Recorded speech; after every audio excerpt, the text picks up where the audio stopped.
Hi folks, Canadian Prepper here. So I'm going to introduce a topic today for your consideration with regards to the people who don't want to have kids because they're worried about their kids having to struggle in the future.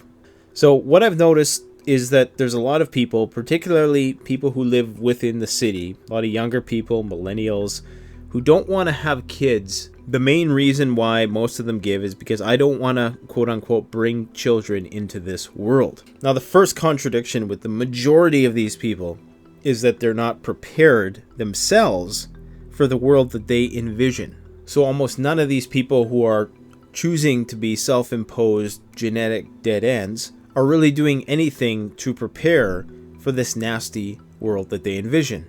So there's a tacit fatalism to that when you've basically accepted that the crap is going to hit the fan in the future. That's why you don't want to have children, and you're not really doing anything to prepare for it. You're just dancing until the world ends, as Britney Spears so eloquently put. Now, whether or not this is just an excuse that people use to want to justify their never-ending youth, wanting to never have to commit to parenthood, and thus being able to self-indulge up into their 40s, 50s, and of course after that, I presume that all people have a realization, or at least reflect on the fact of maybe I should have, made a family for myself. Because when you think about it, your genes have evolved for millions of years from the original progenitor of all things on Earth, whatever that was. We've evolved for millions and millions of years from a common ancestor. And for somebody to just willingly opt out of procreating, when I know there's a lot of people who can't physically procreate for whatever reason, because they're sterile or infertile, that's understandable. But have we become so out of touch with what we are that we opt out of arguably the only real purpose of life, as far as we know, is to continue to procreate more life? I mean, that's the one common denominator across the spectrum, is procreation. And we've traded in what possibly is our one true purpose and one of the most powerful potentialities that all of us carry in that, well, not all of us, but most of us carry in our ability to procreate. We've traded that for what? So we can frolic and play in the grid to our heart's content until we are burnt out and miserable and realize that seeking happiness through materialism is a hopeless, empty pursuit. That all of the thrills that the media and the magazines promise you will inevitably leave you feeling alone and trying to fill the gaping existential void created by not propagating your genes. So the idea that these people's unborn children, if they were to have children, would not be able to weather the future, and that it would just be wrought with suffering and that there would be no point enduring whatever comes to pass, is really a projection of their own feelings of preparedness inadequacy, in that they don't think that they are going to be able to weather the storm, so they don't think that anybody is, including their unborn children. Now, all of those contradictions aside, even if we were to presume that the end was nigh and that the next 10 years were going to be hell, 20 years, 30 years, whatever, our kids were going to have a rough time and we knew it, how would that be any different from any other time in history?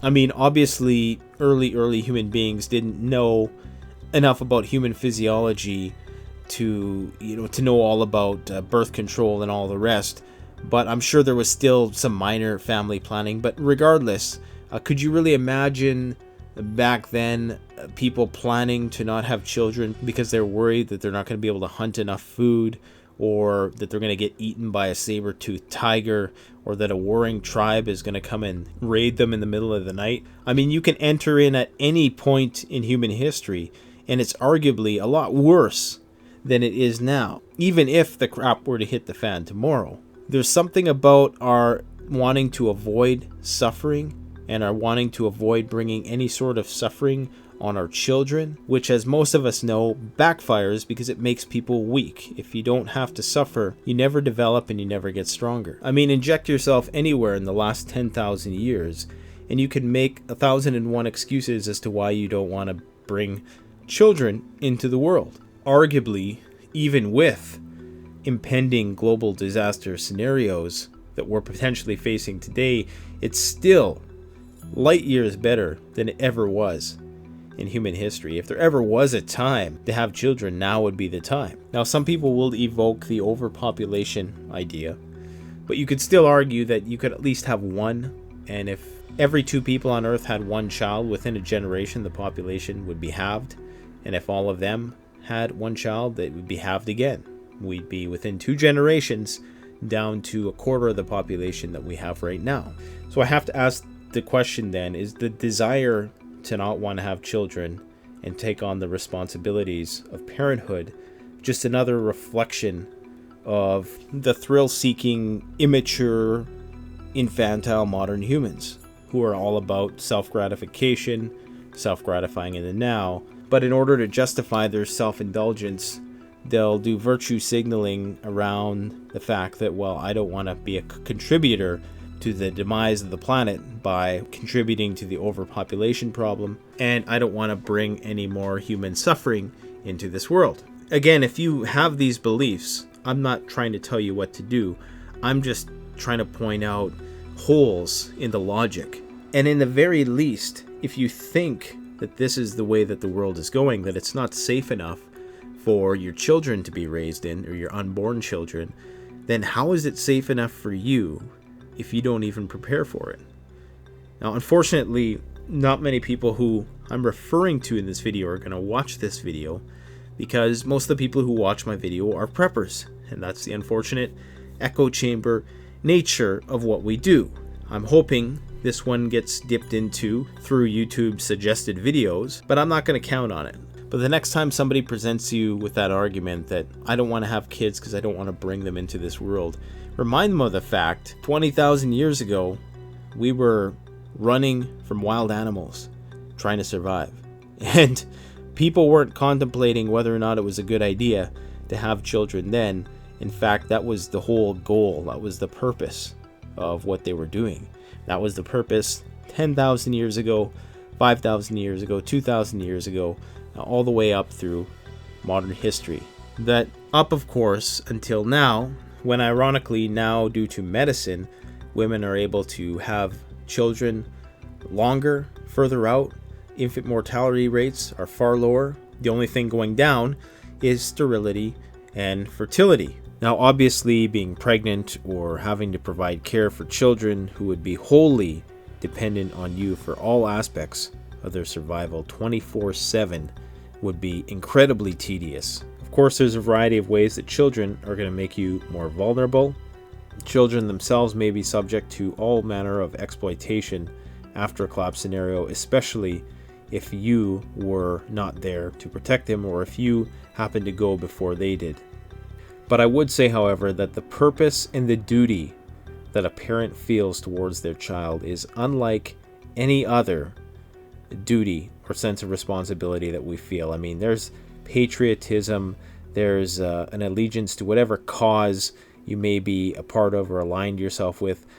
You may, really love your spouse or your brother or your sister or other more extended affinal ties, but there is no purpose greater and no bond stronger than that between a parent and a child. And you can't underestimate how motivated that would make a man in particular want to work in order to get what he had to do done. Once that sense of duty kicks in and the motivation is there, it's incredible how much more a person will achieve. And it's arguable that without that sense of duty, that being a guardian to somebody doesn't have to be your own biological child at all. Could be just somebody you've adopted. But without that, you may not have the will to survive. Your will to survive may go far as a lone wolf, but how far? Probably not as far as a committed parent. At least that's what I'm thinking. Now, fortunately, from an evolutionary standpoint, this has all come around the time when, at some point in the near future, we're going to be able to make babies without actually having to have them gestate in the female body. I don't know how long it's going to take us to get there, but at some point down the road, that's coming, where they're going to take people out of the equation. Now, if we wanted to do some future predictions along the lines of transhumanism, it might make sense that in the future, all genes and all people are going to be designed from the bottom up, meaning that the random natural selection, which has guided evolution for thousands, millions of years, is going to in some ways be rendered obsolete. But that's a big if as to whether that technology perseveres through whatever tribulations may be coming as a result of our misuse of our planetary resources and mass sterility and infertility. Let me know what you think in the comments section about this. Don't forget to like, comment, subscribe if you enjoyed the video. Thanks for watching. Canadian Prepper out. The best way to support this YouTube channel is to support yourself by gearing up through CanadianPreparedness.com or BugoutRoll.ca. Premium quality gear at the best possible price using the incredibly secure and easy to use Shopify platform. We offer free shipping to the United States for orders over $200 USD and free shipping to Canada over $75. So support the channel by supporting yourself.